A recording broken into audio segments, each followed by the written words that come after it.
chica, Louis pen chica. Chica chica, Louis pen chica.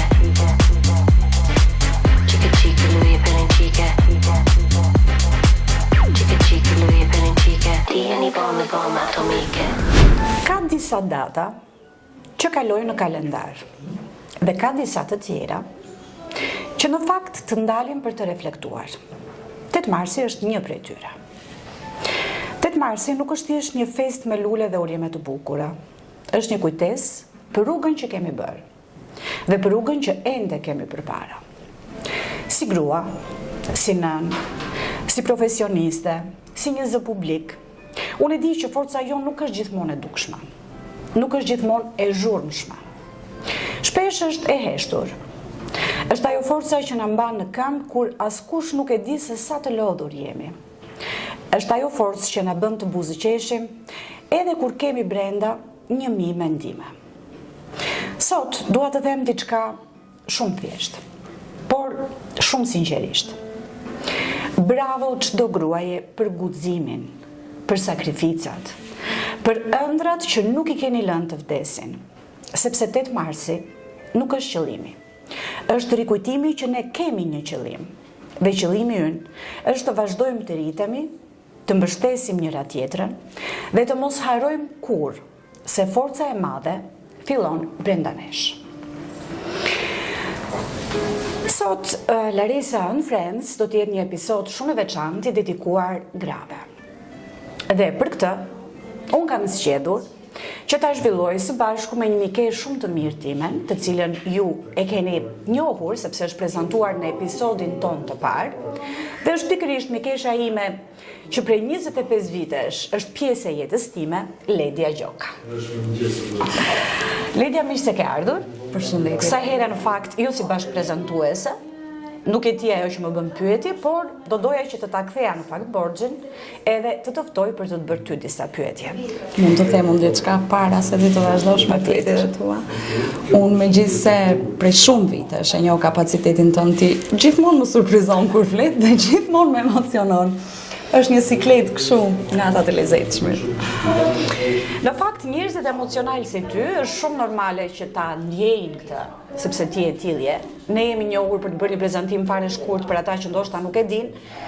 Para 25 vitesh, kur ne të dyja kemi punuar në një radio lokale, në radio ABC, në atë kohë në qytetin e Korçës, e para radio private, kur ne të dyja kemi kaluar një pjesë të mirë të themi të rinisë tonë, të adoleshencës tonë, ku kemi punuar me shumë pasion në fakt për të realizuar gjëra të bukura për publikun. Njiheshim atë kohë, sot ndoshta pjesa e radios nuk është aq e njohur sepse është behur pak, por gjithsesi për mua radioja gjithmonë ngelet magji. Megjithëse sot nuk do flasim për radio, në fakt sot do flasim për gratë, edhe për rolin e tyre.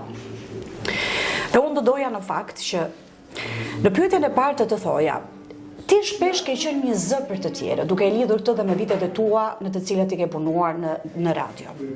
Por në fakt, kur ka qenë një rast në të cilin ti e ndjer e pambrojtur dhe ke pasur ti nevojë që dikush të flasë për ty ose t'ju jap zë situatave për ty? Ne po flas në shumës, duke qenë se ne kemi ndarë një eksperiencë të ngjashme. Për fatën mirë kemi qenë pjesë e një medie të vogël lokale, e cila nuk të krijonte asnjë nevojë për të folur dikush për ty. Do me thonë ti merrje mikrofonin, flisje për veten tënde, flisje për të tjerët, dhe ishte radioja ajo që fliste për mua, për ty, për të gjithë ne. Kështu që jo, nuk e kam ndjerë veten asnjëherë në asnjë moment që dikush tjetër duhet të ngrihet për të më mbrojtur mua ose për të më krijuar një zonë komforti. E kam gjetur veten në komfort. Nëse e lidh këtë me faktin që ti je një nën, si të ka ndryshuar ty amësia? Ti në fakt je një njeri, ashtu siç e thash në fillim, që je shumë emocional, domethënë i përjeton gjëra ndryshe, ke një shpirt artistik, por në momentin që ti ke lindur Darian, unë mendoj që ti je bërë edhe më emocionale, dhe më duket sikur diçka thelbësore në fakt ka ndryshuar tek ti. Mua amësia kisha imagjinuar domethënë shumë situata, po amësia mua çuditërisht më ka bërë më ekspresive, më ka bërë të nxitoj, më duket sikur nuk do më dal koha, domethënë për të bërë ato që kam në mendje, më duket sikur kam kaq shumë gjëra për të bërë, sikur koha fluturon edhe sikur unë duhet të nxitoj edhe sikur nuk arri do t'i bëj të gjitha dhe e kam fjalën më së shumti për kohën që kaloj me Darjan, që është djali, dhe më duket sikur duhet të rend për të arritur në kohë që t'i jap edhe t'i them atë që unë kam brenda. Kjo është ajo si më ka ndryshuar. Unë tash kisha imagjinuar shumë situata. Për shembull, ti më prezantove tani si një grua edhe unë më duket sikur ishte vetëm dije që kur unë mendoja që mua do më quanin grua, më duket shumë lart. Në fakt si të pëlqen në të rastin? Për shembull të ndodh ndonjëherë ose të ndonjë teta apo jo? Ose s'më ka bërë bakja. Besoj që do ndodhë. Gjithsesi. Po që kur më thon grua më duket shumë e çuditshme, them arrita unë në këtë fazë të jetës, kur realisht kam arritur prej vitesh në atë fazë të jetës, po më duket shumë e çuditshme. Dhe në fakt në qoftë se rikthehem edhe pak radios, nga përvoja jote atje, mendon se sot gratë dëgjojnë me të vërtet, apo thjesht tolerojnë për shkak se shikohet si seksi dobët, nuk e di, jo mbe të njëjtat të drejta. Tani se dhe kjo pjesa e barazisë gjinore që të mos hym këtyre temave, them të drejtën, parimisht nuk është se jam dakord edhe me këtë. Besoj që nuk do arrihet asnjëherë.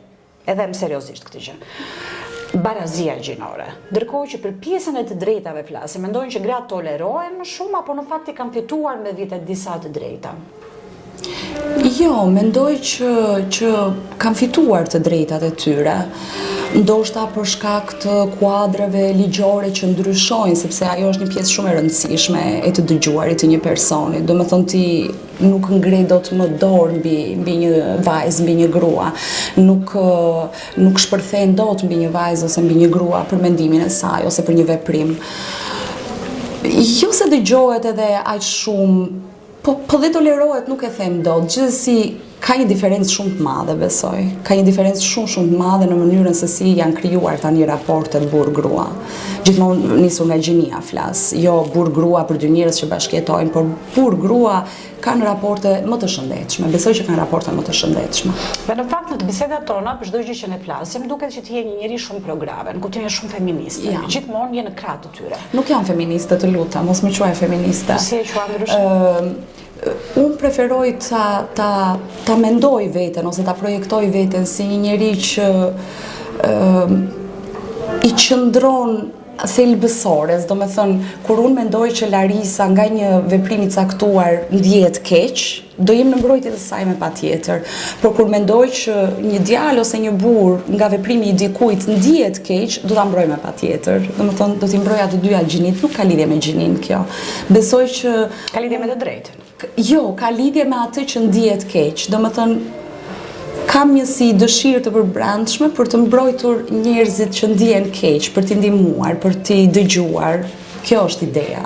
Nuk ka lidhje me gjinin, nuk besoj se ka lidhje me gjinin. Tani, se bën vaki, që vajzat shpeshherë të ndihen më shumë keq se sa dim, kjo është tjetër çështje.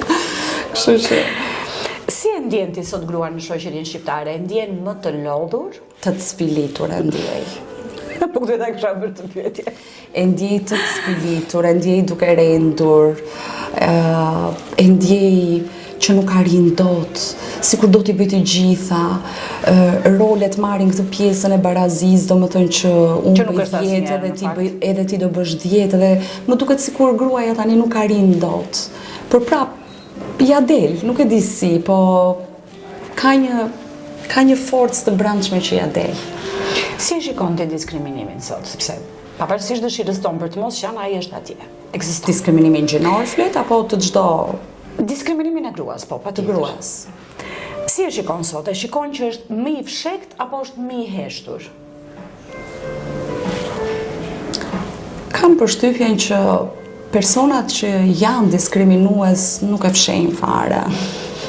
Do me thënë, mjafton ti të kthesh kurizin dhe shikon ca mimika që s'dua t'i bëj tani, po njerëzit harrojnë që ne kemi shumë sy, kemi shumë ndjesi edhe shohim edhe prapa krave.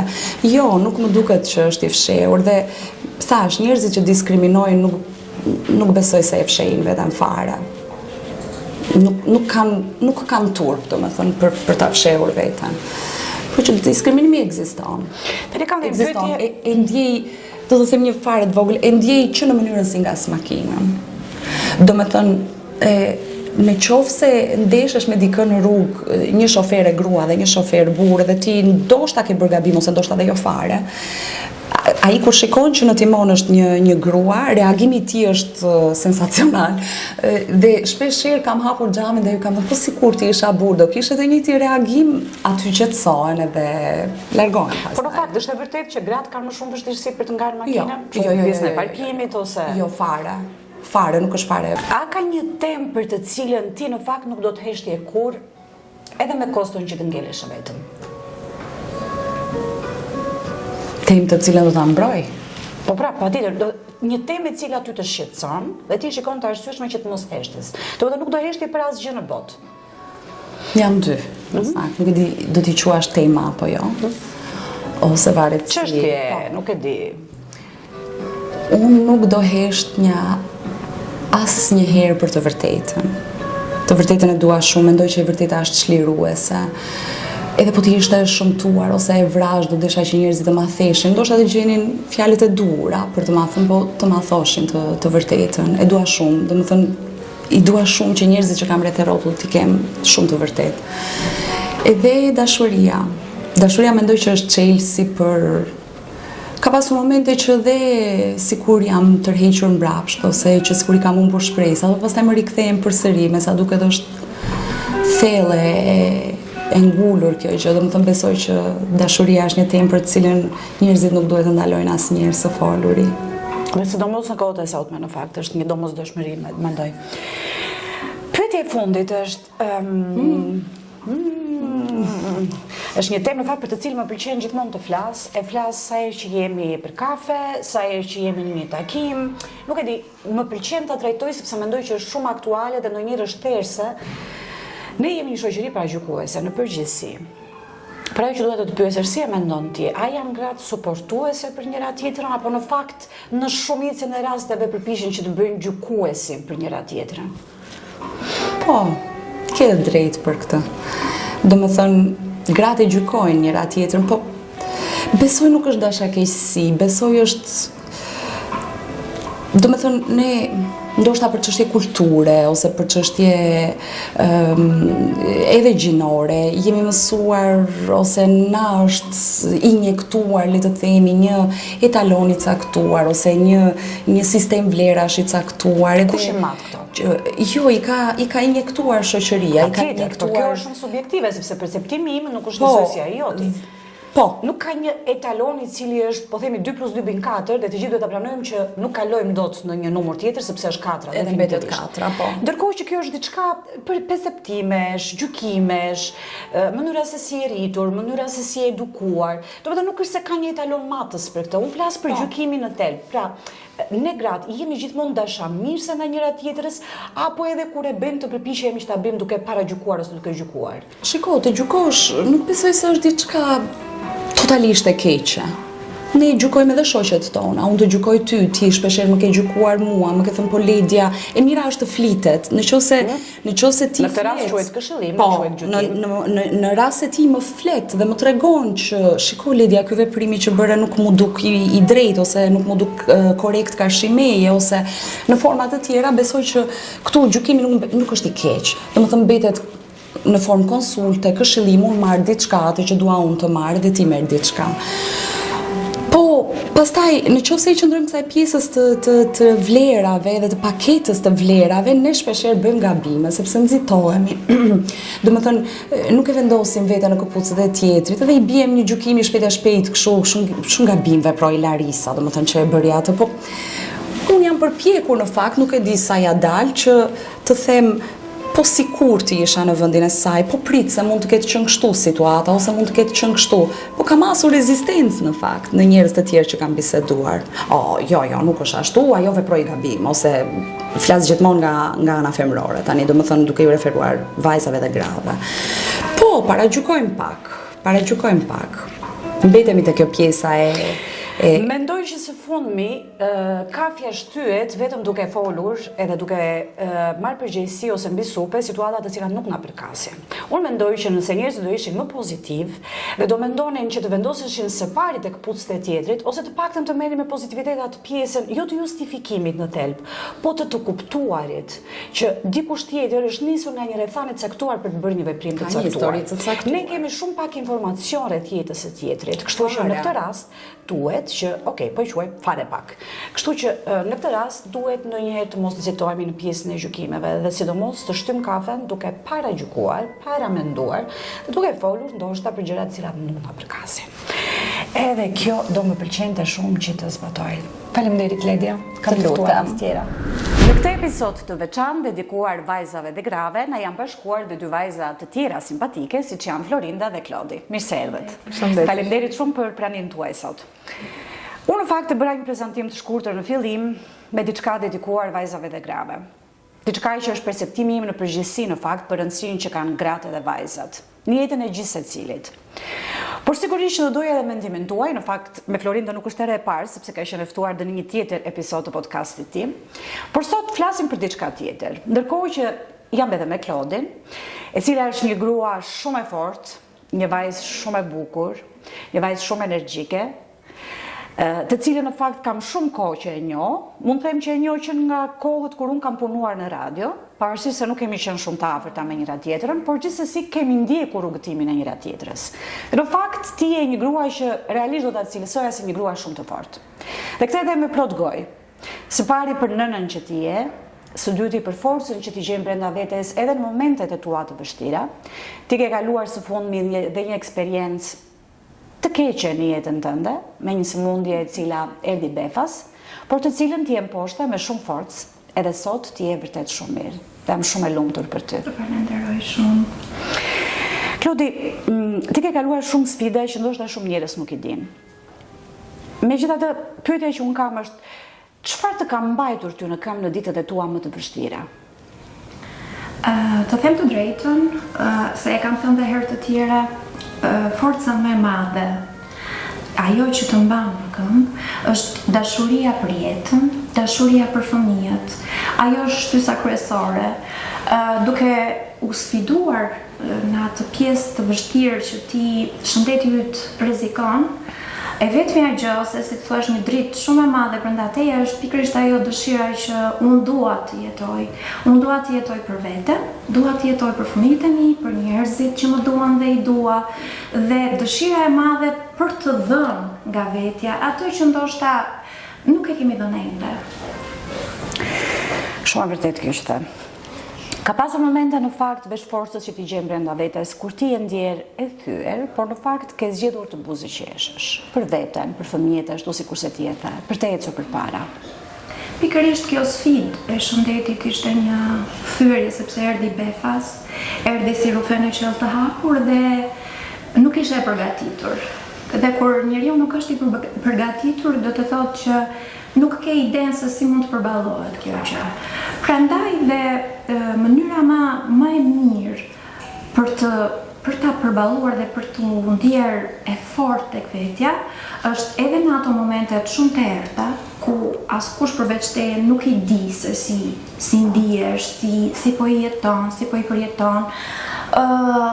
Duhet të besosh shumë tek vetja që atë thyerje ti ta shndrosh në forcë të madhe për veten dhe për të tjerët. A mendon në fakt se shoqëria është e mirë kuptueshme dhe e di në fakt peshën reale që i duhet të mbajë çdo ditë mbi supë një grua, një nën? Kjo është pyetje pak e vështirë për të përgjigjur unë, sepse nuk mund të bëjmë përgjegjësime, por me sa kemi përjetuar dhe me sa kemi provuar vetë, do të doja që të ishin edhe më shumë të mbështetura, të dinin, do me thonë të kishim edhe më shumë përkrahje, sidomos në momente të vështira që nënat, zonjat, gratë, vajzat, kur përballen me ca sfida të tilla, jo vetëm me sëmundjen, me çfarëdo lloj sfide në jetë, se jeta të sprovon në mënyra të ndryshme. Është vërtet. është e rëndësishme që të gjesh një mbështetje nga shoqëria, nga instanca përkatëse, nga njerëz që të duan, nga familjar, shoqëri. Do të thënë, është bukur kur ke një komunitet që të përkrah, të mbështet dhe të jep forcë. Në fakt, ku mendojnë që qëndron sot gruaja që lufton në heshtje? Mendojnë që ka suportin e nevojshëm? Do të thënë, përveç këtyre postimeve, aktiviteteve festive, që të them të drejtën, e humbasim pak vlerën asaj që realisht është 8 marsi ose dita e gruas. Sepse në këndvështrimin tim, përveç pjesës të kënaqësisë që mund të kenë duke u mbledhur, duke darkuar me njëra tjetrën, që okej, deri diku e mirë kuptoj. Por në fakt qëllimi në vetvete i 8 marsit është diçka tjetër. Dhe gratë si ti e simbolizojnë, e përfaqësojnë, themun, në mënyrën më të mirë në fakt, në thelb 8 marsin. Ajo gruaja që lufton, mendojnë që ka mirë kuptimin dhe mbështetjen sa duhet, përveç postimeve, aktiviteteve që zhvillohen me këtë qëllim. Mendojnë që realisht e ka? Të them të vërtetën, do të doja më shumë mbështetje, përveç asaj mbështetjes në ditë të caktuara, sepse sfida, vështirësia, çdo dite nuk është thjesht në një 8 mars, apo në një tetor i roz, apo në një ditë të veçantë. Ne përballemi çdo ditë me vështirësi që ti duhet patjetër të kesh një mbështetje, jo vetëm të një dite. Duhet jetë e vazhdueshme. Dhe unë edhe në takimet që kam bërë, kur jam ftuar për të folur për përballlimin e kësaj sfide në shëndetin tim, kam dashur që zëri të mos dëgjoj vetëm në një ditë të veçantë apo në një muaj të veçantë. Zëri i gruas duhet të dëgjohet çdo ditë. Dhe duhet të ketë atë mbështetjen që realisht është deri diku e munguar. Cila është për ty një grua e fortë? Ajo që i jep zë në fakt? Apo ajo që lufton në heshtje? Për mua janë të dyja të vlefshme, sepse nëse ti thjesht e lufton në heshtje dhe nuk bëhesh zëri për të përkrahur dhe për të mbështetur apo për të dhënë shembullin tek të tjerët, mbetet thjesht një betejë personale vetjake, ku ti mund të shërbesh vetëm vetes tënde. Kur jep zë, ti i jep mundësinë dhe shumë të tjerave që të marrin kurajo, guxim dhe të përballojnë në vështirësi të ndryshme që jeta na sfidon. Të them të drejtën, më vjen shumë mirë që ti e ceke pak këtë, sepse në momentin që unë të kam bërë ftesën, pavarësisht pjesës dashamirësisë dhe mirëkuptimit tënd të cilën e vlerësoj, them të drejtën kam qenë në dilemë me veten për përgjigjen tënde, sepse më njëherë ndodh që njerëzit stepen për të folur hapur në lidhje me sfida. Kjo sepse shumica prej ne, të paktën unë kështu e mendoj, është gjithmonë mendimi im, duan të shpërfaqin gjithmonë në publik më të mirën, anën e tyre më të bukur, fasadën, të themi. Ndërkohë që brenda nesh, që secili lufton në heshtje. Qoftë kjo me një sëmundje, me një pamundësi, me papunësi, me nuk e di, me një problem të caktuar që të gjithë e kemi. Dhe në fakt, ajo që mua më pëlqen të nxjerr në parë është fakti i vërtetës, asaj që njerëzit shpirtërisht e ndjejnë dhe e përjetojnë çdo ditë. Dhe qëllimi dhe i podcastit tim, e kam thënë që në fillim ka qenë ky, që unë të mbledh rreth vetes disa njerëz të cilët në mënyrën e tyre, ashtu thjesht, përcjellin një mesazh të caktuar. Sikur sa është dhe qëllimi i këtij podcasti, që të prek disa njerëz të cilët ndoshta luftojnë në heshtje, nuk kanë mundësinë që t'i thonë gjërat e t'i ndajnë me të tjerët, ose mendojnë që duke bërë jetën perfekte ose duke shitur jetën perfekte, dhe duke mbajtur përbrenda disa gjëra vetëm për veten e tyre, mendojnë që kështu jetojnë më shëndetshëm. Ndërkohë që unë mendoj të kundërt, mendoj që disa gjëra duhen thënë, disa gjëra duhen bërë publike, disa gjërave duhet patjetër t'ju japësh zë, sepse ti në mënyrë ndoshta të pavullnetshme ndihmon dikë tjetër që e ka shumë të nevojshme që ta dëgjojë atë mesazh nga ti.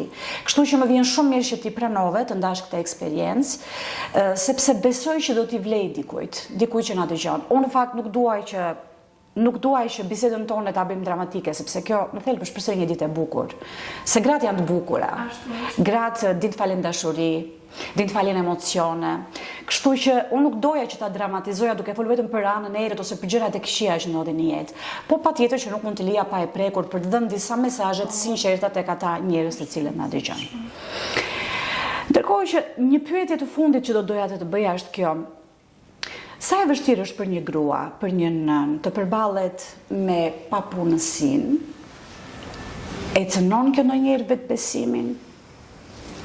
Është e vërtetë, më pëlqen që e ke prekur si pyetje, sepse e kam të jetuar dhe është vërtet shumë e vështirë në momente të caktuara, pavarësisht vetbesimit, sigurisë që mund të kesh ti në vete, kur ti je duke mos dhënë aftësitë tua, duke mos dhënë ndihmesën tënde, duke mos shpërfaqur gjithçka që ti do të bësh, e vën në dilemë në një moment të caktuar, sepse nuk mund të japësh atë që ti je realisht. Dhe kjo të cënon në këtë momente të caktuara, por duhet gjetur një mënyrë që pastaj e gjithë kjo përpjekje e brendshme, herë e heshtur, herë e buzëqeshur, herë e folur, herë me zë, të gjej atë rrugën që të plotësojë në atë formë sa ti të arrish atë qëllimin dhe të zhdukësh çdo hije që ndoshta të vjen në momente të caktuara. Dhe në fakt, unë nuk duaj që ky podcast të jetë, si të themi, një shkëmbim komplimendash midis njëra tjetrës, por në fakt mua më duket shumë e shëndetshme dhe e bukur dhe dua ta brohoras me shumë të madhe që ne në fakt duhet jemi mbështetëse të njëra tjetrës.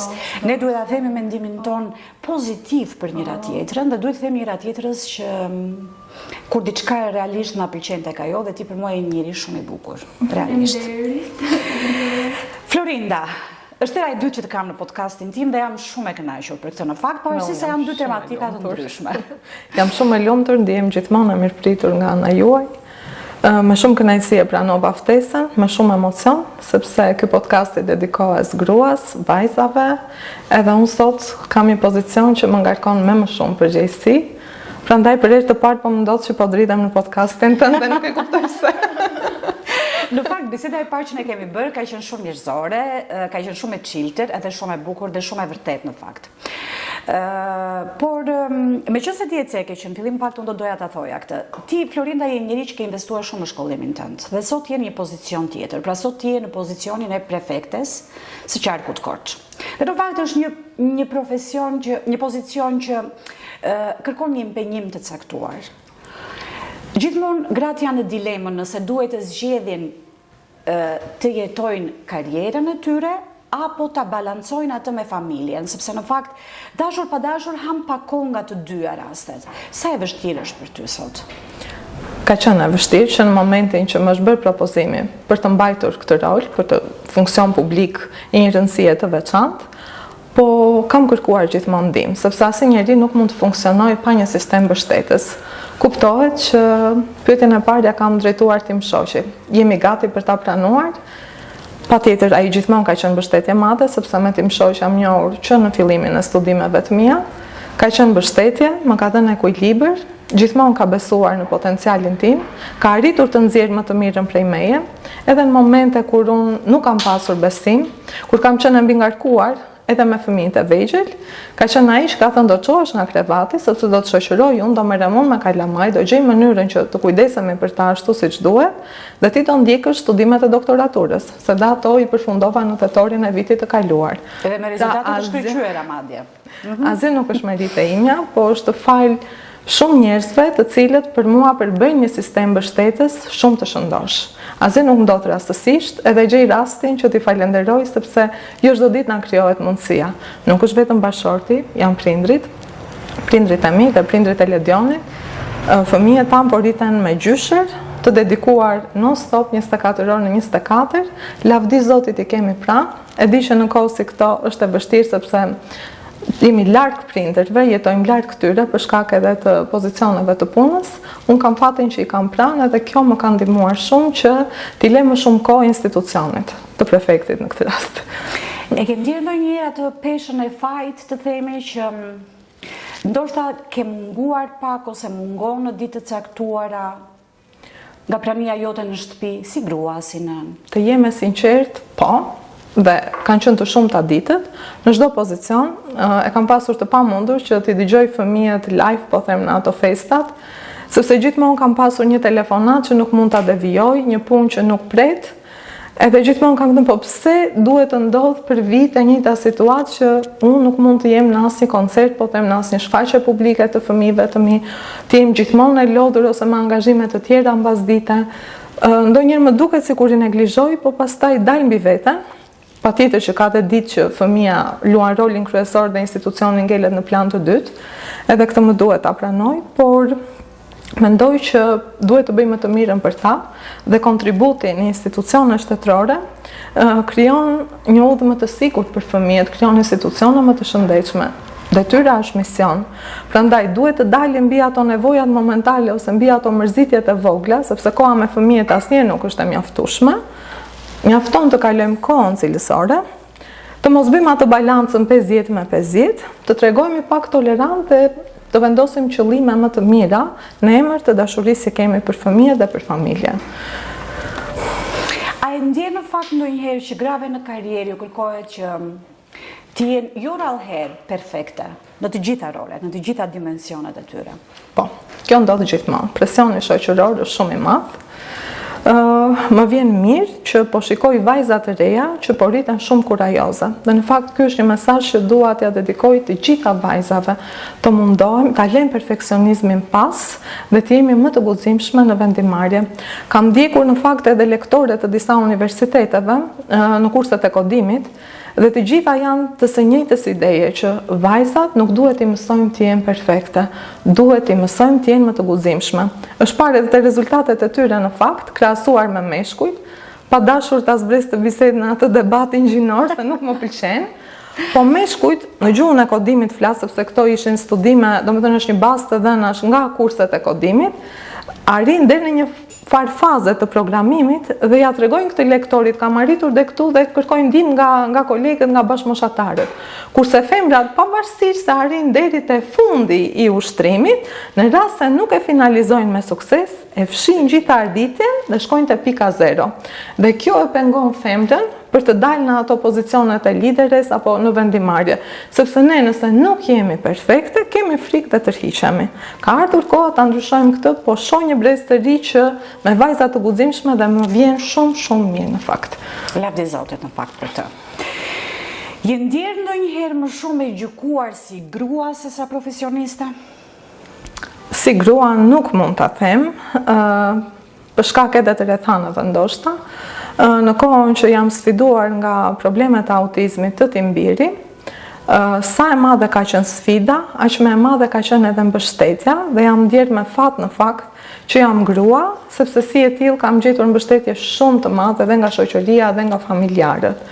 Në profesion po, sepse jo gjithmonë kuptohet që kur fëmia ka temperaturë ti duhet të qëndrosh pranë tij sepse ai kërkon vetëm të ëmbël dhe jo gjyshen.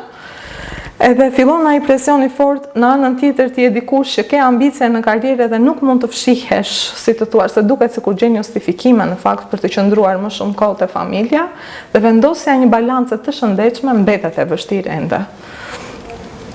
Në fakt, dashur pa dashur, mendoj që çdo grua në çdo pozicion që ajo ndodhet dhe çfarë do lloj profesioni të ketë, i kërkohet kjo pjesa e perfeksionizmit që përmendëm pak më lart. Në lidhje me detyrat e shtëpisë, po themi çdo gjë që i duhet shtëpisë, me marrëvajtjen e fëmijëve, me ndjekjen e tyre në mësime. Pra duket sikur, por nga ana tjetër, grua si kërkohet që të jetë edhe një bashkëpunëtore e mirë në anën financiare, të themi. Sepse në fund të fundit, një grua e cila do të qëndronte në shtëpi, patjetër që do të rezultonte që të kishin probleme ekonomike. Dhe për të grua si duhet edhe të punojë. Por në fakt, pse nuk i kërkojnë të gjitha këto burrit? Dhe dalim pak tek ajo pjesa e barazisë gjinore që gjithmonë pretendohet, që gjithmonë shkruhet në pankarta, gjithmonë protestohet, gjithmonë kërkohet, por në fakt do të arrijmë ndonjëherë ne që të jemi atje, që gjërat të ndahen dhe gruaja të mos ndjejë atë presionin që duhet të rende dhe të bëjë të gjitha këto? Mendoj dhe besoj që do ja dalim, sepse jemi të vetëdijshëm që emancipimi grave dhe rritja e rolit të tyre në vendimarrje sjell zhvillim në shoqëri. Është e pamundur në kushtet aktuale që njëri prej prindërve të fëmijëve në moshë të vogël apo një nga familjarët të qëndrojë pa punë. E përmendi dhe Klodi, sa sfidë e madhe është sot që ti të shohësh kërkesat në rritje dhe vetë jesh e pamundur për të kontribuar në ekonominë familjare. Prandaj, në anën tjetër, një bashkëshort që është mbështetës, kur e shikon gjendjen, t'i kthehesh e lotur nga puna, ke një mal me përgjegjësi që të presin të nesërme dhe të ri aty duke parë televizorin pa të mbështetur, më vjen keq, po kjo sot nuk pranohet. them që jemi më të vetëdijshëm për rolin që secili ka në familje, po dhe një grua që shpenzon më shumë kohë e kupton dhe leçon barën e bashortit që do duhet të punojë orë më të gjata, ka ndryshuar në fakt, se femra ka pasur më shumë presion shoqëror. Ne sot pranojmë edhe ndihma me sanitare, me punojëse mbështetëse në shtëpi, pranojmë ndihma nga mësueset me orë private kursesh në rast se kemi të pamundur, fëmia ka një vështirësi në kryerjen e detyrave, e pranojmë me dashamirësi mbështetjen e mësuesve, ndërkohë që deri pa kohë më përpara ishte turp sepse nëna konsideroi si e pazonja. Sot unë personalisht nuk kam turp të kërkoj ndihmë për punë që nuk arrit dot t'i kryej. Shumë e rëndësishme është vendosja e prioriteteve. Nuk mundet që të bësh vetëm familjen prioritet kur kërkesat financiare janë ato që janë, ose të bësh vetëm institucionet prioritet ndërkohë që je dhe prind, je dhe familjar. Ajo që dua të them është të qenurit familjar të bën më të përgjegjshëm. Jo më pak të angazhuar si në punët e shtëpisë ashtu edhe në angazhimet publike. Ajo përgjegjësi të sjell më shumë motivim për punë, më shumë dashuri, e shikon se si veprimtaria jote e përditshme ka ndikim në jetën e gjithë secilit. Prandaj edhe balanca arrihet ndonjëherë më me lehtësi. Më mirë kërkoj ndihmë një orë pas dite dhe vendos disa punë të tjera në vijë sesa të kryqëzoj veten që të pastroj edhe këtë ose të ndjek edhe atë dhe të nesër me pastaj të le gjëra që janë të një rëndësie më të madhe pasdore. Këtë nuk mund ta tolerojmë. Gjithsesi, unë sikur se thash në fillim dhe sikur se them në çdo podcast, unë pëlqej që në çdo podcast të ketë një mesazh që përcillet dhe përzgjedh njerëz të cilët në mënyrën e tyre e japin këtë mesazh. Kështu që sot në këtë ditë, faktikisht vlerësoj forcën tuaj, gjithsecila në rolin që ajo ka zgjedhur të bëjë në jetë. Që ndat me mua këtë eksperiencë të vyer, sepse gjithsecila nga ju në fakt pati shumë gjëra për të ndarë. Edhe ajo që më pëlqen është që kemi përcjellë një mesazh tek ata që na ndjekin për t'u dhënë atyre disa modele dhe një forcë në fakt që duhet ta gjejë gjithë secili brenda vetes, sepse njerëzit janë të ndryshëm, kanë sfida të ndryshme, por në fund të ditës është që çdo gjë vlen që ti ta arrish qëllimet e tua. Dhe ti Florinda në fakt për mua je forca besoj atyre grave të cilat duke pasur ndoshta disa sprova në jetë, sikurse ti ke një fëmijë me nevoja të veçanta, që normalisht do lejonte secilin të mendonte që ti duhet të jesh atje prezente për atë. Dhe në fakt kështu të ishte drejtën që ti të jesh një grua në karrierë, një grua që ka investuar shumë në shkollimin e saj dhe sot është dikushi. Ndoshta kjo është një ndihmë e madhe për ato gra që mendojnë që jetën e tyre duhet t'ia dedikojnë vetëm fëmijëve, por as pak vetes, dhe kjo është një gjë që nuk do ta doja për asnjërin prej tyre. Sepse në thelb pavarësisht detyrës për të qenë nëna e fëmijëve tanë, me nevojat veçanta apo jo, kjo pak rëndësi ka, ti duhet që të vendosësh edhe veten. Edhe mua më pëlqen dhe i vlerësoj shumë gratë të cilat luftojnë edhe për veten. Pozicionohen diku dhe nuk neglizhojnë të bëjnë asgjë tjetër. Kështu që besoj që edhe mesazhet që ti dhe sot janë një forcë për ato gra që ndoshta ëndër në sirtar kanë të jenë dikush i nesër ose kanë një karrierë të caktuar, po ndoshta stepen disi sepse mendojnë që është më arsyeshme që të qëndrojnë në shtëpi dhe të kujdesen për fëmijën aty. Diagnoza e një fëmie nuk mund të përkufizoj as fëmijën edhe as rrugtimin e nënës apo të babait.